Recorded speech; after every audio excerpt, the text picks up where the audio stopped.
তো সেদিন চলে গিয়েছিলাম আমার মামাতো দিদির বিয়েতে, গিয়ে একটু হাবিজাবি খেয়ে নিলাম, সঙ্গে কিন্তু পাপাও খাচ্ছিল। আর তারপর দেখি বিয়েতে ঋত্বিক রোশন নাচছে।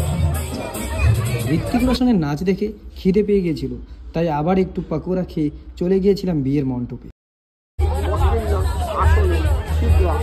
আর তারপরে একটু চারিদিকের প্যান্ডেলটা ঘুরে ঘুরে দেখছিলাম। প্যান্ডেল ঘুরে আবার চলে আসলাম বিয়ে দেখতে।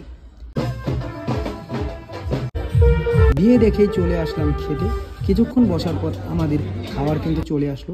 প্রথম পাতেই বেবি নান, চানা মশলা, সাদা ভাত, ডাল, পকোড়া দিয়ে খেয়ে নিলাম। আর তারপরেই কিন্তু চলে আসলো কাঁঠাল চিংড়ি, কাতল মাছ, কাতল মাছের ঝোল, সঙ্গে পোলাও, খাসির মাংস। আর শেষ পাতে কিন্তু চাটনি, দই, মিষ্টি দিয়ে সাটিয়ে খেয়ে চলে আসলাম হাত ধুতে।